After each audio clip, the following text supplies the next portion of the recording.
Hi, Sinocap here. Today, I'm going to explain a 2015 American science fiction, psychological horror, thriller film called Circle. The movie begins with 50 people waking up in a dark room, standing on a red circle. As soon as a girl moves, an alarm goes off and shuts down when she steps back. It does the same when she touches someone. One of the person asks her to stop and tells her not to move. Another girl panics and moves out of the circle. She is killed. Lights turn on. Another man moves, and he is killed too. Another man tells everyone not to lift their feet off the ground. If they stay still, they'll be fine. They hear a noise. Another man dies, and is dragged away. Red light glows in the center of the room, and another man is killed. They see a white light on the floor, going from person to person randomly. Whoever it stops on, is killed. They figure that everyone can see the white light, but the same light is not visible to everyone. They all see their own light, and they can move it with their hand. They are choosing who dies, using that white light. Suddenly, another man dies. And after that, another woman dies. One of the girl figures, it's a vote. Whoever gets the most votes, dies. They decide to vote for an already dead person. Once they are done voting, another random person dies. They decide not to vote this time. All the lights on the floor light up white, and a random woman is killed. If they don't choose, a random person is killed. One person among them tells them that there's 2 minutes between each round. And they need to stop worrying about dying and start figuring this thing out. Hay says there are around 6 people in their 70s and 80s. They should go next. That will buy them some time. They argue that older people will the first ones to die in real world. It's fair they should go first. They choose the 6 old people to kill next. The old man who's going to die next says he has as much right to live as anyone else. It's time to vote. The old man is killed. They try to remember anything other than the room. One of the person says he was trying to get out of the city. There was a total log jam. He got out of the car and started running. Then everything went dark. Another woman says she remembers the same thing. Time comes, and they vote for an older woman. After voting, another person asks, "What happened after that?" He says, "I was pulled up into the ship." They assume that they are all in ship, and that there are people in more circles doing the same thing. The person says that after being pulled up, the next thing he could see was a small room, and everything was red. He saw a lot of bodies piled up on each other. He couldn't tell if they were dead or unconscious. There was one other guy in the room. He don't see that guy in here. He says they all might have been drugged. They vote and kill another old person. One of the old person, who is going to be killed, says he was in the room, and he saw that previous guy, and he saw the aliens too. They ask him, what do they look like? Hay says, they were big and black, dark green maybe, and wet. He said, when they spoke, it sounded like Chinese or Japanese. They figure he is lying, because he is next in line to die. He asks more time to think, but they kill him anyway. They choose a woman in hat, but she says she is 52, and not in her 70s. They ask her, if she is 52, why is her hair so white? She says, it's because of chemo, for her breast cancer. The guy says to vote for her because she's dying anyway. She tells him, it's in remission. She says she is better now. They all vote for the guy who gave the idea to kill older people. They argue that they should try to figure out why they chose them. Some of them think that it was just random. The woman in hat says that they need to know each other. Maybe that will make sense of it all. A woman volunteers to go first. Her name is Beth. She lives in Woodland Hills, California, but originally from Richmond, Virginia. She tells them about her personal life, but when the time comes, she is killed. They argue over who is going to speak next. Another man volunteers. His name is Craig. They decide not to tell names. He says he volunteered because his wife is standing next to him, and that can't be a coincidence. They ask if anyone else knows anyone. A man reveals who knows the woman in front of him. Her name is Susan, and she is his co-worker. She says neighbors. They figure they both have an affair. Craig says that they can vote for him, but spare his wife. They all vote and kill another old person. They ask another person to go next, but he doesn't speak English. The girl behind her says she knows Spanish, and she'll translate. They argue that they should not choose someone over a person who can't even contribute to a conversation. Another man says, I bet he is not even here legally. They ask the translator to ask him if he is a legal immigrant. He says, no. The voting begins, and a girl is killed next. They are all surprised. The cop among them points to a man in beanie and says he knows him. The man in beanie is Raul, a mechanic in North Hollywood. He tells everyone that Raul beat his girlfriend pretty badly.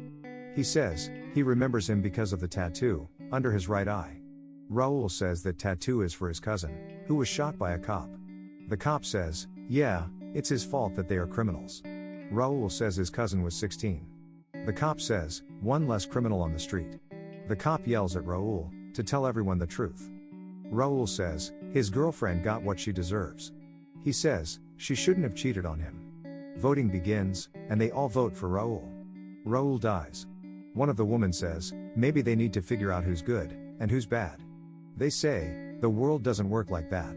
There's too much gray area. The woman says that maybe they want us to decide who should be next. One man says, and who's gonna decide that? She says all of us, as a group. Someone says, that's what we are doing already. They decide that they need to choose who deserves to live, based on morals and values, and everything they all have done. While they argue over it, another girl dies. A black person in the group says, how about we kill all the black people in the room next? The man in shirt and tie says, don't play the race card. The black man says, yeah? That's why most of us are dead in here. He tries to reason with other black people, but they say, plenty of white people are dead too. The black woman says that he is making himself a target by doing this. The cop says, yeah, let's all feel bad for the black man, because he struggled more than the rest. The cop says that you guys are all the same. You want people to hand you things, like you earned it. That's what's wrong with the country, socialist crap. Voting begins, and the cop is killed. The Marine in them says that they need to keep their prejudice aside and figure this out as a collective, as a group. Marine says that they want us to play their game, watching us, studying us. He says to try to force a tie. They all try to vote for themselves, but it doesn't let them. So, they vote for the living person on their right. Another man dies. They decide to try again, thinking somebody made a mistake. There's kid in there, with a pregnant woman. The woman teaches the kid which arrow to vote for. It's a tie and nobody dies. But they need to vote again. This time, a man dies. They are surprised and ask if everyone got the same votes. A man says that he voted for him because they voted for the pregnant girl. He says, if he didn't vote for him, she'd be dead. He says, if we can't vote for ourselves, what happens when there's last person left? They figure that it's a game of elimination, and last man standing gets to walk. One person says, if they get rid of the pregnant lady and the kid, they all have a better chance. Another one says, if only one person is going to get out alive, it should be either the kid or the pregnant girl. The man with the shirt and tie says, woman and children first doesn't matter anymore. They start voting, but it's a tie between an old lady and the kid. They vote for the tiebreaker, and the old woman dies. They argue over whether to vote for the pregnant girl or not. Voting begins, and there's a tie between the kid, the pregnant girl, and a man behind them. The man yells to kill them both, but he dies instead. They ask if someone wants to volunteer. A man agrees. The woman in hat asks why. The man in shirt and tie says he doesn't have to tell why.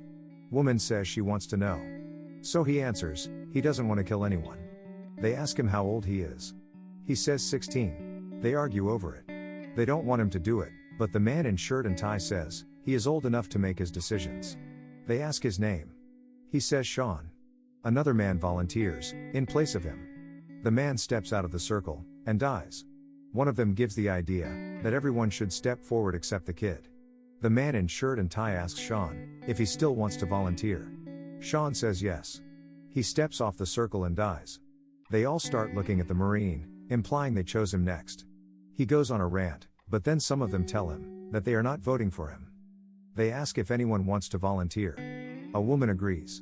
She says her son, Oscar, passed away last year while riding his motorcycle. She says goodbye to everyone and steps off the circle. One of them is a minister, and he says to have faith in God. Another man says, we can't have faith when every 2 minutes, one of us dies. One of them says that 95% of people believe in God, and that he is in minority. To which he replies, 95% people are idiots. They start voting, and it's a tie between him and another woman. They vote and the woman dies. He looks at the girl on his right and asks her if she is an actress. She denies. He says her name is Stacy. She says, no, it's Christina. He asks if Stacy is her stage name. She insists she is not an actress. He says she is a porn star. She denies. He says he is a huge fan. She says she is not a porn star. He says he liked her better before her enhancements. He further presses on her. She says her boss paid for it, and she is having an affair with him. They start voting, and they all vote for him. One of them says that they should take into account if people have families. He says he got 7 kids, another one says 12, another says 26. They argue that those who don't have children should volunteer. The man in shirt and tie starts pressing another woman about her life, children, and husband. She tells him she has a kid. He asks further. The voting begins, and another woman is killed. After voting, the man shirt and tie asks her again. She says she raised her 4 younger siblings during her father's heroin addiction. He asks her, what does her husband do? She says she have a wife. He starts arguing that it's not okay for a child to be raised by 2 moms. He says that it's wrong, and it's a good thing that she is in here. Maybe that's what the aliens want. He is not homophobic, he just wants this to stop. She says she is not the only one in here. Voting begins. The man in shirt and tie is killed. Another man says, what if one of us dies, the one that aliens want, maybe that will end it. Another man says, what's going to happen when only 2 are left? Because that will always result in a tie, and both of them will die. Another person says, that 1 out of the 2 will have to sacrifice. One woman says, what if it comes down to the pregnant woman, and the kid? They say, in that case, they'll have to decide who dies. The black woman says, that they can decide for them. Voting begins, and it's a tie between a black man and the black woman. Nobody votes against the tie, and they both die. They argue that they need to kill either the kid or the pregnant woman. A man asks the pregnant woman about her work. This starts an argument that career choice is not the way to decide if she deserves to live or not. The man says that some people contribute more to society than the others. He says there are enough single moms on welfare, and she might be unemployed. Voting begins and another man dies. They ask the man what he does. He says he works for the bank. He says, we lend people money to start their own business. A girl starts whispering something to a black man. Voting begins and she dies. One of them starts arguing that they need to kill either the kid or the pregnant woman. And starts asking, who's with him? They split into 2 factions, one who wants to save both of them, and the other who wants to kill. Voting begins, and it's a tie between the kid and the man who doesn't speak English. He voluntarily steps off the circle to save the kid. They keep arguing over which side to be on. Voting begins, and it's a tie between the kid and the man in sweater. They vote, and man in sweater dies. They vote again, and the man without an arm dies. Only 13 of them are left. They are arguing over choosing the Marine next. Marine makes his stand and asks to vote for the black guy. They do, and he dies. They start insinuating that the couple in the room are not really married, and that they made it up to survive. They start asking them questions about their marriage. They ask her husband's name. He revealed his name earlier, and if she lies she'll get caught. She doesn't know her husband's name. They decide to vote for both of them. Craig, the husband, reveals that they made it up, but it was her idea. Voting happens, and Craig is killed. She starts crying, and says she is, indeed, married. Just not to him. And she has a daughter named Emily. Both factions keep arguing over who to kill. Voting begins, and it's a tie between 5 people. They vote again, and 4 of them are killed. One of them, unable to decide on his next vote, sacrifices himself. Both sides make an agreement. They'll sacrifice one from each side. The kid, and the fake wife. One of them refuses to vote, and the fake wife is killed. It is then revealed that refuser has not voted, not even once. He never voted, and never said anything either. They think that he survived, because he never voted. So, they decide to vote for him, to see if not participating makes you untouchable. They all vote, but instead, they vote for the guy with the long hair. 4 of them are left now. Left with no choice, they vote for the refuser and he dies. They assume that all this is an experiment, to see who they choose, what they value, and what matters to them. They figure that once the last man is gone, they're gonna have to decide between the kid and the pregnant woman. The kid volunteers for the baby. Her name is Katie. The kid and the man decide to do it together. Kid steps out, but the man votes for the pregnant woman. Both the kid and pregnant woman dies. The man is the last one standing, but nothing happens. Voting begins again, and this time it's a tie between the man and the kid inside the pregnant woman. He votes for the kid and we cut to black. The man then wakes up outside, with a lot of circular ships hovering. It is revealed that he manipulated everyone to survive. The movie ends with him walking away towards a group of people, composed primarily of children and pregnant women. They are all looking at the ship, hovering above. Like and subscribe for more videos like this.